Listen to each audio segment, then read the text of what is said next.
So, meine Lieben, willkommen zu einem neuen Video. Und bevor Christoph jetzt noch so viel weiterbaut und euch nicht zeigt, was er gemacht hat, das ist leider eins der, wie sagt man da, schlechten Charakterzüge von Christoph. Er baut immer sehr gerne und dann ist er so im Bauen drinnen, dass er ewig viel baut und euch gar nicht updatet. Das geht natürlich nicht, deswegen bin ich da und ich zeige euch mal, was er gemacht hat, ob er will oder nicht. Es geht in den Westernpark. Ja, hallo Freunde. Übrigens cooles T-Shirt, passend. Rita hat mir meine Opening-Sequenz jetzt versaut. Ich hatte tolle Ideen, aber leider kommt ihr nicht dazu, weil sie nur meine Laster aufzählen muss. Und damit herzlich willkommen zurück bei Bricks Go Wild. Passendes T-Shirt und Rita, komm mal hier herein. Wir haben jetzt mal, oder ich besser gesagt, weitergebaut bei einem Parkbereich, den wir schon lange nicht mehr angegriffen haben. Einer der ältesten Teile von Wild City überhaupt. Ich kann mich noch erinnern, dieser Teil, sollte nicht mich filmen, sondern die Aufbauten hier. Und eine Anlage, die wir aufgebaut haben zu Zeiten, als, ich denke mal, das Stadtzentrum sich entwickelt hat. Ihr werdet euch vielleicht jetzt fragen, was hat sich hier großartig geändert? Wir haben hier noch immer den kleinen Toy Story Park zu unserer Rechten, den Gruselpark hinten, den sehr mikroskopisch kleinen Jurassic Park und in der Mitte hier das, worum es heute geht. Ich habe mir natürlich die Videos vom Bob Brickman angeschaut, ein paar andere Western-Videos noch. Rita und ich haben jetzt gerne mal was gesehen, wo sich ein Amerikaner eine ganze Ghost Town in Amerika gekauft hat und dort in den Minen herumkreucht und fleucht. Und ich habe jetzt mal mir den Westernpark zu Gemüte geführt. Was bedeutet das? Möchtest du auf deine Details filmen oder soll ich das versuchen? Filmen Sie bitte. Sie filmen immer so professionell. Es hat sich im Prinzip gar nicht viel geändert. Es sind alle Figuren noch dort, wo sie vorher waren. Es sind alle Attraktionen noch dort, wo sie vorher waren.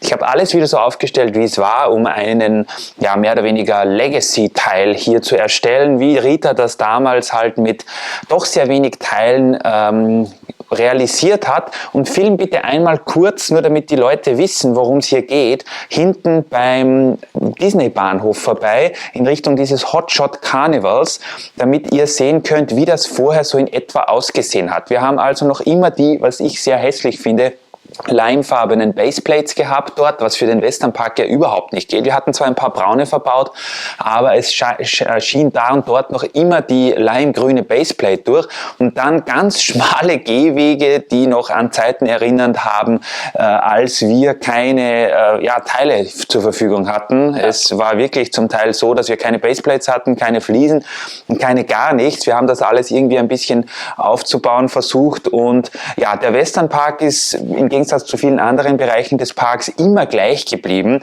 Da hat sich nie was geändert. Ich habe dann auch zu der Zeit mal irgendwann 2 Sets aus der Lone Ranger Serie gekauft, die Constitution und hier diese Bank links, die Rita gerade filmt, und rechts dieses, was ist das eigentlich? Ich glaube ein Saloon oder sowas, die sind dazugekommen und natürlich die Constitution, der Zug, der hier das Herzstück des Westernparks ist.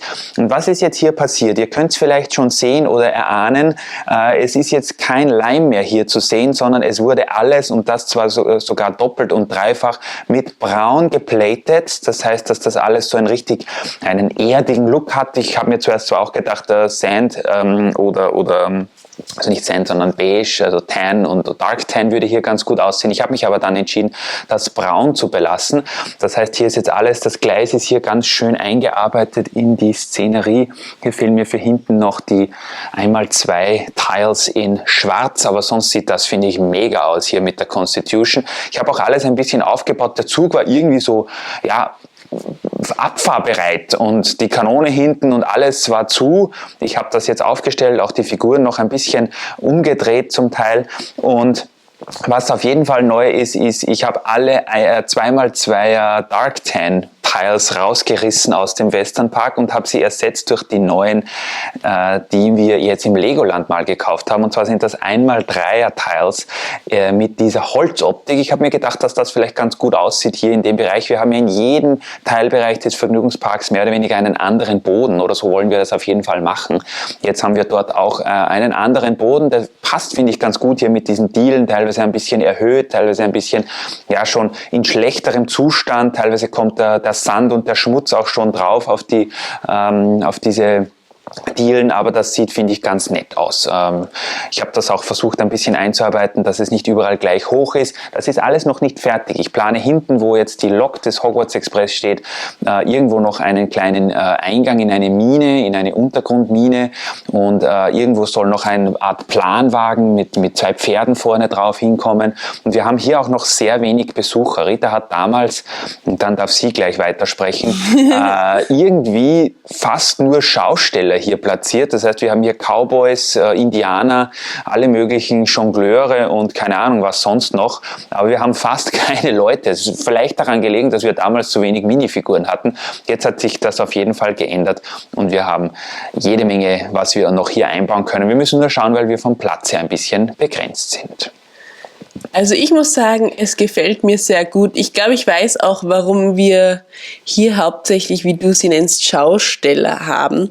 Weil ich einfach immer geschaut habe, welche Minifiguren würden hier in den Bereich passen und habe einfach die hier platziert, aber gar nicht darauf gedacht, dass wir ja quasi normale, unter Anführungszeichen, Besucher ja auch brauchen. Aber ich muss sagen, das hast du echt gut gemacht. Ich schwenke hier mal rein. Der Blick, whoops, aus dem Gruselpark. Kann man das sehen? Nein. Es ist auch so, ich habe die ganzen 2x2 Tiles, die jetzt da rausgekommen sind, mehr oder weniger, die ersetzt wurden durch diese mit der Holzoptik, habe ich jetzt einfach hier auf den Vorplatz eingebaut, dass man auch hier immer weniger hier haben wir zwar ein paar normalgrüne Platten, aber immer weniger von dieser grünen Wiese sieht, weil der Vergnügungspark muss natürlich noch ein bisschen erweitert werden, auch von den Wegen. Es sind auch alle diese Ticketstände und diese kleinen Aufbauten, diese kleinen, nennen wir sie, Attraktionen, sind auch alle jetzt 100%, fast alle, ich glaube, eine, zwei habe ich vergessen, in dieses Layout integriert. Das heißt, da habe ich mehr oder weniger einmal alles rausgerissen und dann mit den Tiles versehen, Jumper Plates, auch immer wieder mit Studs, damit Leute gehen können und dann wieder alles drauf gepackt. Das war jetzt, ich glaube, 3 Tage habe ich daran gearbeitet. Das sieht nach wenig aus, weil sich auf den ersten Blick nicht viel getan hat. Aber schaut euch gerne ein altes Video von uns an, wo wir den Westernpark mal vor die Linse halten. Damals waren wir so stolz, als wir den Teil hier gezeigt haben. Und wow, wir haben verschiedene Bereiche im Vergnügungspark und wie das alles ausgesehen hat. Und das ist jetzt schon um einiges besser. Du kannst gerne auch, wenn du willst, noch kurz in Richtung der Apokalypse-Stadt drüber schwenken. Also auch hier der gesamte Bereich, wo Rita jetzt hinfilmt, da war mehr oder weniger nur ein schmaler Gehweg. Und jetzt ist hier bei diesem Ticketstand und auch hier, wo die Blumen sind, ist jetzt alles mit Dark Tan Fliesen gefliest. Das heißt, die Leute haben mehr Platz zum Gehen, wir haben mehr Platz, um diverse kleine Aufbauten aufzustellen und ich finde, das sieht einfach viel sauberer und schicker aus als noch der alte Bereich. Rita wird dann vielleicht nochmal hinfilmen, dann seht ihr nochmal den Unterschied. Ziel ist natürlich nicht, hier das ganze Grün verschwinden zu lassen. Wir werden da und dort natürlich eine kleine Wiese hier stehen lassen. Das Einzige ist, ich habe noch nie einen Westernbereich gesehen mit einer limegrünen Wiese. Und noch dazu ist die Baseplate zu schräg reingekommen. Das hat überhaupt nicht gepasst. Jetzt haben wir hier jede Menge braune Plates bestellt, ursprünglich eigentlich für den Zoo und auch für die Naturgeschichte. Die habe ich jetzt hier fast alle verbaut. Es sind jede Menge leere so Lädchen jetzt, die wir wieder befüllen können. Mein Vater war so nett und hat uns mal aus dem Lego Store in Wien 2x2er Teils mitgenommen, 2 ganze Becher. Die werden auch jetzt gut hergenommen und dann sieht das alles hier viel besser aus. Rita hat, glaube ich, gesagt, dass sie mit den Blumen noch was ändern will. Da habe ich nämlich die Blumen jetzt in die Töpfe reingesteckt, damit das ein bisschen edler aussieht. Was sagt ihr dazu? Ich weiß es nicht. Also das mit den Töpfen gefällt mir eigentlich sehr gut. Ihr seht hier rechts, ihr könnt euch noch erinnern an die Videos, wo ich gefragt habe, welche Blumenfarbe ich da nehmen soll zum Umranden. Mir gefällt es ganz gut, wenn wir jetzt das Grün weggeben, dass wir jetzt natürlich teilweise dann Blumentöpfe machen, aber irgendwie sind mir die da zu viel. Also Christoph hat jetzt quasi alle Blumen, die wir hatten, in Töpfe hineingegeben und nicht dezimiert, aber irgendwie sind mir das ein bisschen viele Töpfe. Kommt nur mir das vor? Ich weiß es nicht. Was sagt ihr dazu?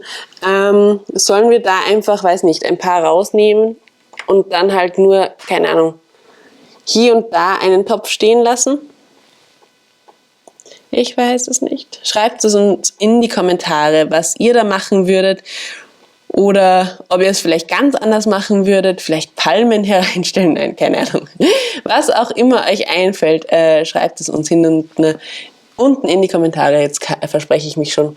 Und ja, ansonsten muss ich sagen, Christoph, hast du das echt toll gemacht. Ich mache hier nochmal einen Überblick. Dank. Ja, also gerne auch noch mit euren Ideen her bezüglich des Western-Layouts. Ich habe vor, aber die sind leider immens teuer, auch noch ein paar dieser Büsche, ich weiß nicht, ob du da noch ranzoomen kannst, die in Darktan sind. Die waren, glaube ich, ursprünglich beim Haunted House, beim alten dabei, aus der Monster Fighters Serie. Die sehen hier einfach mega aus. Da haben wir aber nur 2 Stück davon. Und auch noch diverse kleine andere Sachen. Wenn ihr da Vorschläge habt, gerne her damit. Wie gesagt, es soll noch eine Art Karren oder Planwagen reinkommen, vielleicht auch noch ein Cowboy auf einem Pferd, irgend sowas. Vielleicht auch noch irgendwo eine Schatzkiste oder ein Tresor, der wo gestohlen wird aus der Bank. Und dann sieht dieser Bereich hier auch eigentlich ganz cool aus. Und so werden wir, ich glaube, wir sind noch immer so im Fieber ein bisschen an Gedanken am Legoland, da wir jetzt beide so akribisch, Rita ja beim Harry Potter und Disney-Bereich, ich hier beim Western-Bereich.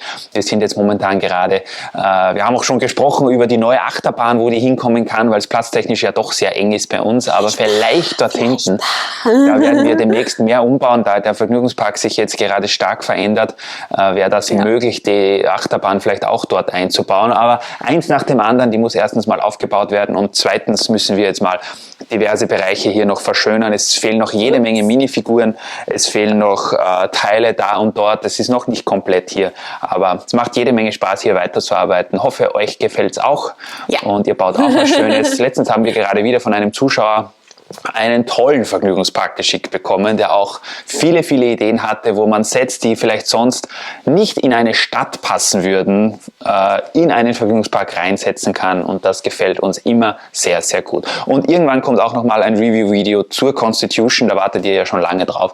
Ist ein toller Zug, ist auch immens teuer geworden in letzter Zeit. Einer der besten Westernzüge aus der Lego-Welt. Und ja, wir schauen jetzt noch, was wir sonst noch so machen können hier und es ist ein bisschen schwierig, hier hinzukommen, weil wir durch diese Erweiterung, durch diese Platte hier, den direkten Zugang zum hinteren Teil des Vergnügungsparks ein wenig abgeben mussten. Aber ich bin über 1,90, stelle mich auf einen Sessel drauf und dann geht das schon irgendwie. Rita muss mich dann am Abend wieder massieren, wenn ich Rückenprobleme habe, aber das sei nicht euer Problem, sondern Ritas. Nur meins. Ach ja, also in dem Sinne lasst auch ihr euch massieren, hoffentlich. Von Rita vielleicht. Nein, ich bin schon ausgebucht. Und dann sehen wir uns ja hoffentlich bald wieder, vielleicht zu einem Hogwarts-Update oder vielleicht auch ein Zoo-Update. Da hätte ich irgendwie auch Lust drauf.